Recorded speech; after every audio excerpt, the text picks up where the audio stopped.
नमस्काराः सुहृदः।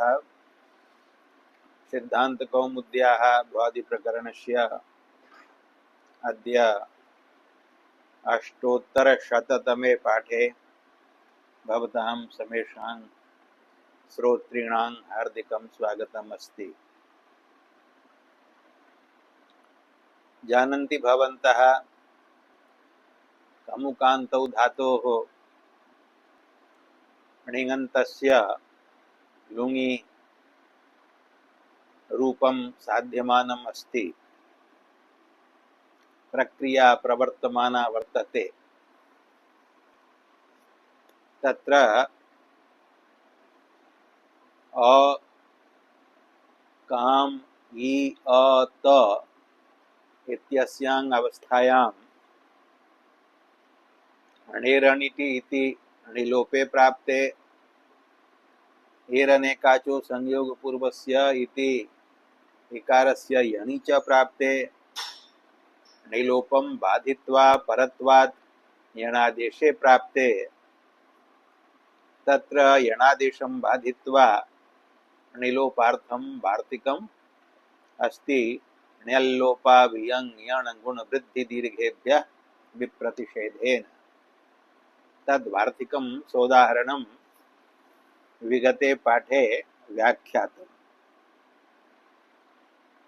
तेन वार्तिकेन वा अपवादत्वाद् वा णिलोपस्य अपवादत्वम् अपि साधितम् अस्ति। अपवादत्वाद् वा वार्तिकेन वा यणादेशं बाधित्वा णिलोपे कृते सति अ काम अ त इति रूपं स्थितम्।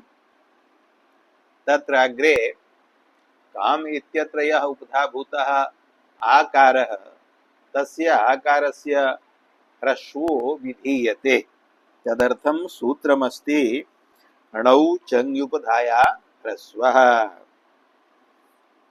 णौ इति सप्तम्येकवचनान्तं चङि इत्यपि सप्तम्येकवचनान्तम् उपधायाः इति षष्ठ्येकवचनान्तं ह्रस्वः इति प्रथमैकवचनान्तम्।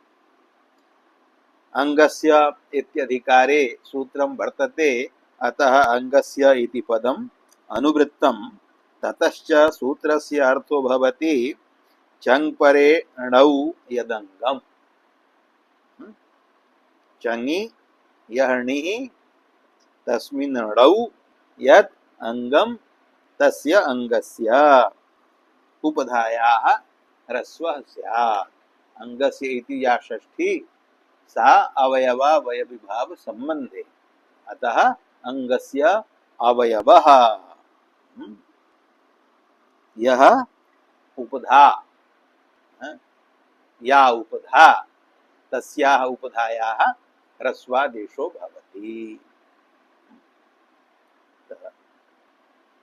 उदाहरणम् अस्ति अकाम अत। अत्र चङ् परः अस्ति, काम इत्यस्मात् परः चङ् अस्ति, चङः अकारः। तस्मिन् चङि परे यः णिः, णिः यद्यपि लुप्तः, णेरनिटि इति सूत्रेण णेर्लोपः कृतः, तथापि प्रत्ययलक्षणेन सः णिः उपस्थितो बोद्धव्यः। अतः चङ् परः यः णिः, लुप्तः णिः, तस्मिन् णौ परे यत् अंगम् अकाम इति तस्य अंगस्य उपधा मकारात् पूर्ववर्ती यः आकारः तस्य आकारस्य ह्रस्वो भवति। सूत्रः सम्यक्तया घटितः। चङ् परे णौ णिः कः, णिः क्व वर्तते, णिस्तु लुप्तः, तथापि लुप्तोऽपि णिः प्रत्ययलक्षणेन उपस्थितो भवति।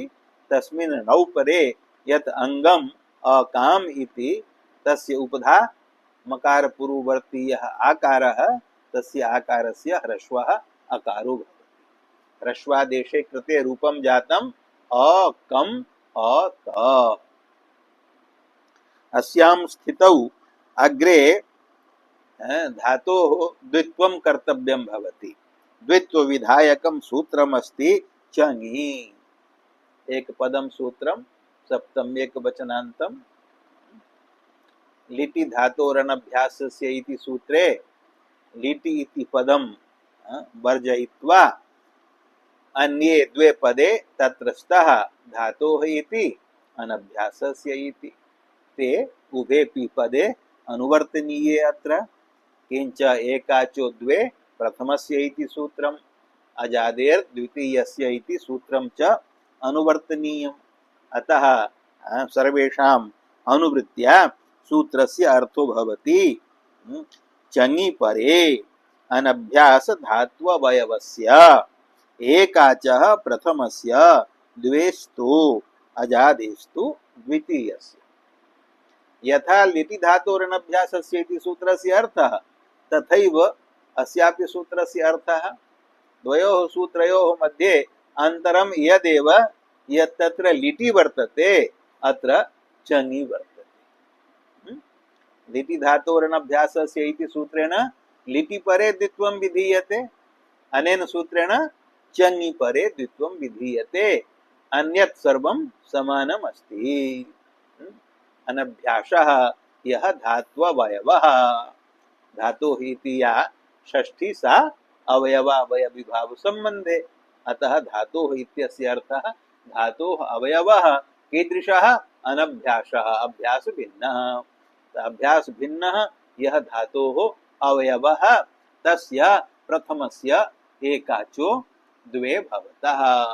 यदि धातुः अजादिरस्ति तर्हि द्वितीयस्य एकाचो भवति।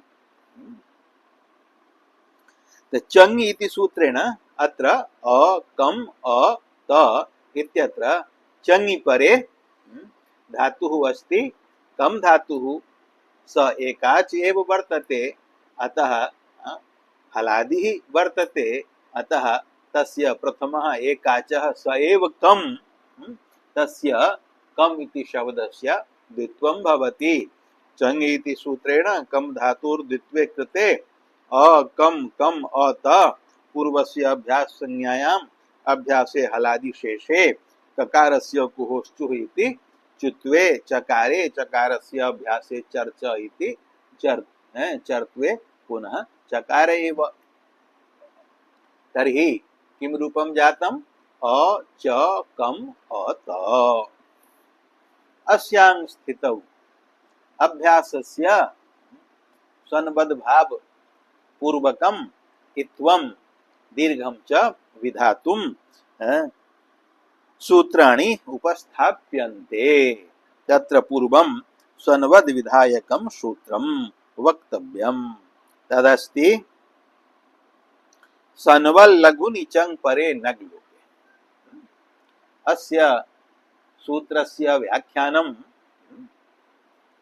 अधिक ध्यानतया श्रोतव्यं, यतोहि अत्र अर्थद्वयं ग्रंथकारेण विहितं वर्तते।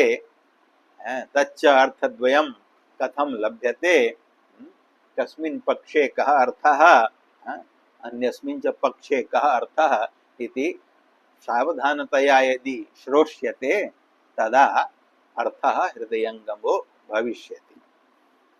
भवतु अस्य सूत्रस्य अर्थः करणीयः। प्रथमं कानि पदानि सन्ति इति द्रष्टव्यं। सन्वत् इति वति प्रत्ययान्तम् अव्ययं वर्तते। सनि इव इति सन्वत् सप्तम्यन्तात् वतिः प्रत्ययः वर्तते। लघुनि, लघु शब्दस्य सप्तम्यक वचने नपुंसकलिङ्गे रूपं वर्तते लघुनि। चङ् परे इत्यपि सप्तम्यन्तम्, अनगलोपे इत्यपि सप्तम्यन्तं वर्तते। अत्र अनुवृत्तिः अस्ति, अङ्गस्य अधिकारे सूत्रम् अस्ति, अतः अङ्गस्य इति पदस्य अनुवृत्तिरस्ति।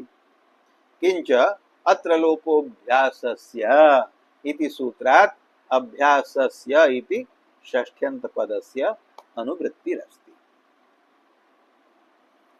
तर्हि अर्थः कीदृशो भविष्यति?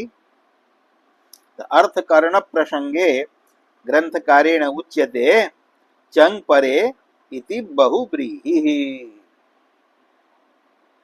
चंग परे इति यत् सप्तम्यन्तं पदं तत्र बहुब्रीहि समासो ज्ञेयः। चंग परः यस्मात् स चंग परः तस्मिन् चंग परे। बहुब्रीहिश्च भवति अन्य पदार्थे अनेकमन्य पदार्थे इति सूत्रेण अन्य पदार्थे वर्तमानम् अनेकं सुबन्तं शमस्यते। यथा पीतम अंबरम यस्य स पीतांबरः। पीतांबरधारी पुरुषः भगवान् हरिः। तर्हि अत्र अन्य पदार्थः कः? चंग परे इत्यत्र बहुव्रीहि समासः अस्ति। स समासः अन्य पदार्थे भवति। तर्हि अन्य पदार्थो जिज्ञासितव्यः। कः अन्य पदार्थः? यदि अत्र सूत्रे श्रूयमाणं पदं वर्तते चंग परे इति पदात् पूर्वं लघुनि इति सप्तम्यन्तं पदं, तत् यदि अन्य पदार्थ रूपेण स्वीक्रियते चंग परः यस्मात् स चंग परः कस्मात् लघोः अथवा लघुनः। पुल्लिंगे लघोः नपुंसकलिंगे लघुनः तस्मिन् लघुनि चंग परे। यदि लघुः स्वीक्रियते अन्य पदार्थः तर्हि किं स्यात्? दोषाः स्युः। के दोषाः स्युः? जानन्ति भवन्तः अणिश्री दृश्रुभ्यः कर्तरि चंग इति सूत्रेण अण्यन्तात् अपि श्री धातोः ध्रु धातोः श्रु धातोश्च लुङि श्लेष स्थाने चंग आदेशो विहितः। अतः श्री धातोः लुङि रूपं भवति अशिश्रियत्। श्लेष चङि चंग इति सूत्रेण धातोर् द्वित्वे श्री इत्यस्य द्वित्वे अभ्यास कार्ये हलादिशेषे अशिश्री अति इति रूपं भवति।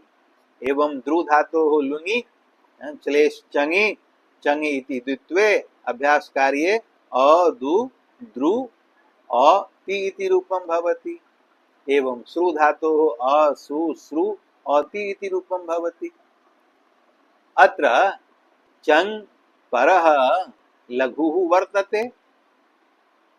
चंगः अकारः अस्ति तत् परकः लघुः अस्ति। धातोः श्री धातोः इकारः ध्रु धातोः उकारः श्रु धातोः उकारश्च।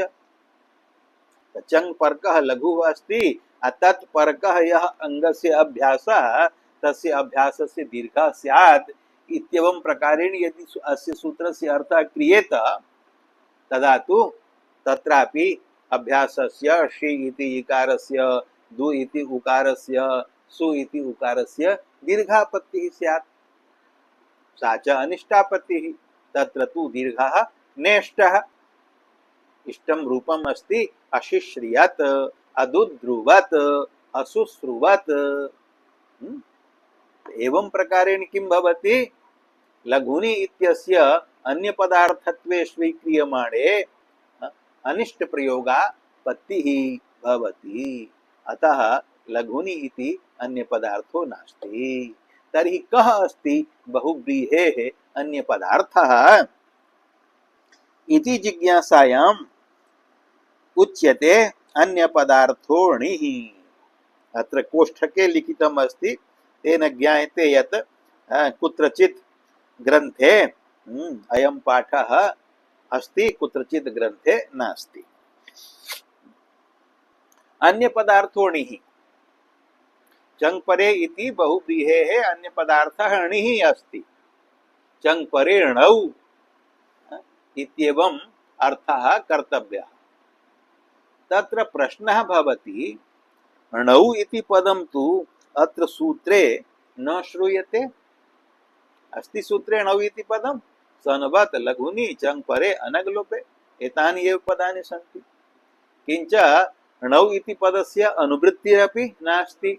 अनुवृत्तिस्तु अङ्गस्य इत्यस्य अधिकारात् अस्ति, किञ्च अभ्यासस्य इति अस्ति। पदद्वयस्यैव अनुवृत्तिरस्ति।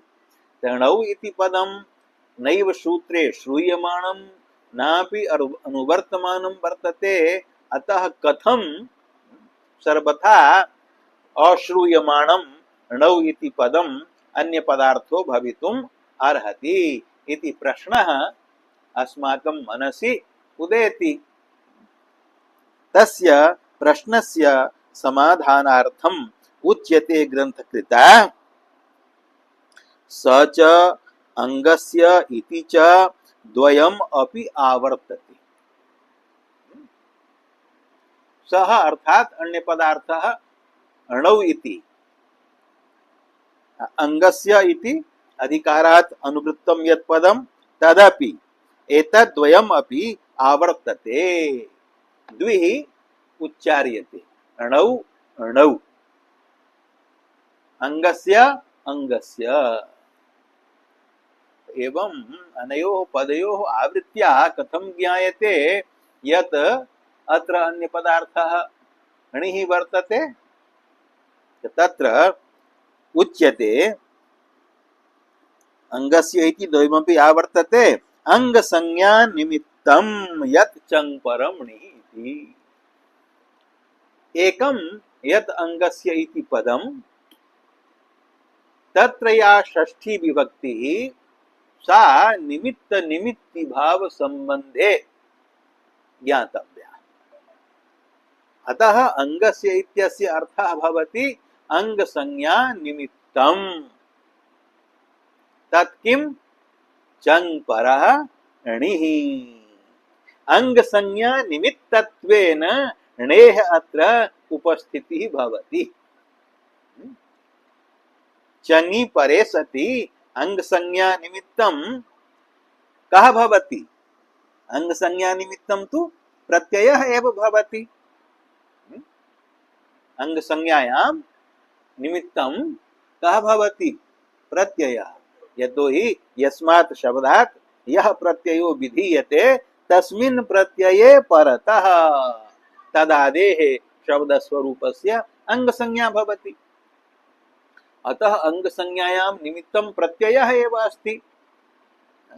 अशिश्रियत् अदुद्रुवत् असुश्रुवत् इत्यादौ चङ् परे वर्तते श्री इति धातोः इकारः, द्रु इति धातोः उकारः, श्रु इति धातोः उकारः। स वर्णः इकारः उकारो वा प्रत्ययस्तु नास्ति। अतः स अंग संज्ञायां निमित्तं न भवति। अंग संज्ञायां निमित्तं कः भवति प्रत्ययः। स प्रत्ययः कुत्र लभ्यते ण्यन्तात् चङि। चङि परे यः णिः प्रत्ययः स प्रत्ययः अंग संज्ञायां निमित्तं भवति। अतः अंग संज्ञा निमित्तत्वेन अत्र णेः अन्य पदार्थत्व लाभो भवति। ज्ञातम् एतावता अर्थः अवगतः। त अंगस्य इत्यपि आवर्तते णौ इत्यपि आवर्तते। तत्र प्रथमस्य अंगस्य इत्यस्य या षष्ठी सा निमित्त निमित्ति भाव संबंधे। अतः अर्थो जातः अंग संज्ञा निमित्तं यत् चङ् परं णिः। स अर्थः विवृतः ग्रंथकारेण। अंग संज्ञा निमित्तं यत् चङ् परं णिः इति यावत्। तत् किम् अंग संज्ञा निमित्तं यत् चङ् परं तत् किम् ततः स अस्ति णिः प्रत्ययः। अग्रे तत् परं यत् लघु। णौ इत्यस्य अन्वयः लघुनि इत्यत्र कर्तव्यः। णौ परे सति यत् लघु लघु अक्षरं लघु वर्णः तस्मिन् लघुनि यत् अंगम्। लघुनि इत्यस्य अन्वयः कर्तव्यः अंगस्य इत्यनेन सह।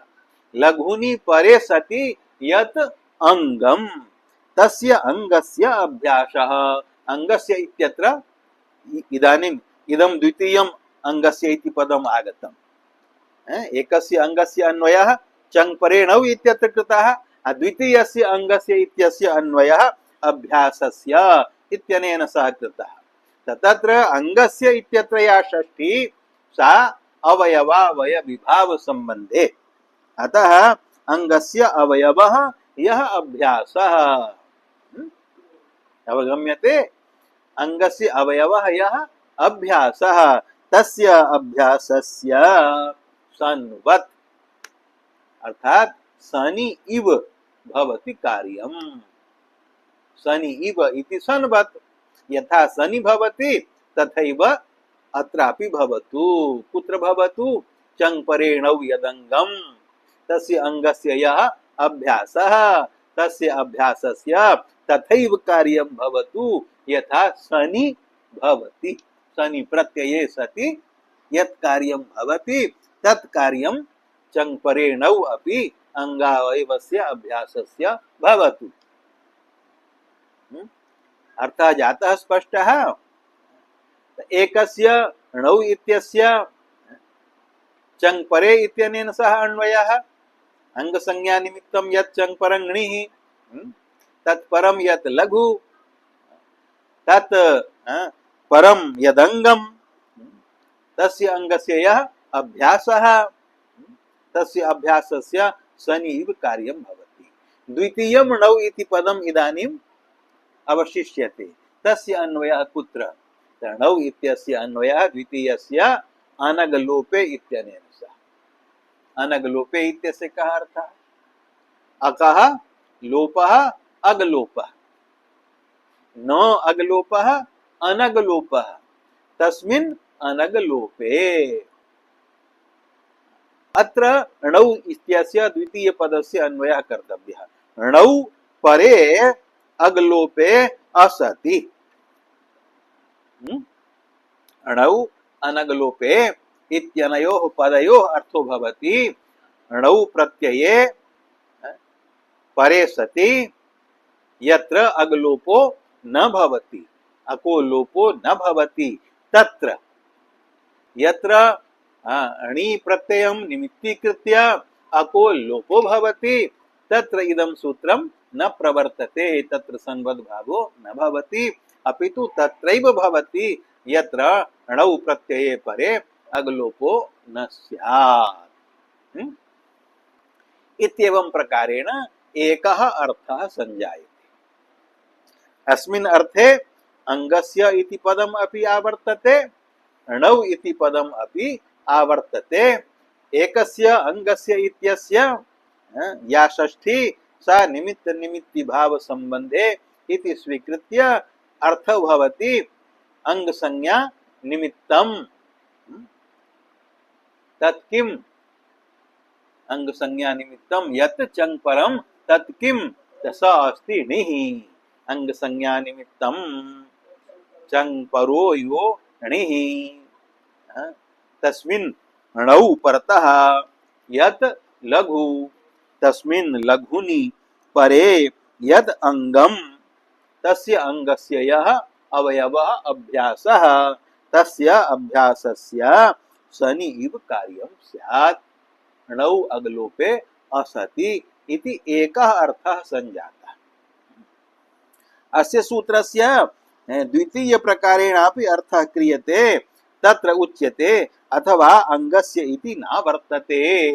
पूर्वम् उक्तम् अंगस्य इति आवर्तते, पक्षान्तरे अंगस्य इति आवृत्तिं विनैव अर्थः क्रियते। सः अर्थः कः? चङ् परे णौ यदङ्गम्। अत्र चङ् परे इत्यस्य अन्वयः अंगम् इत्यनेन सह वर्तते।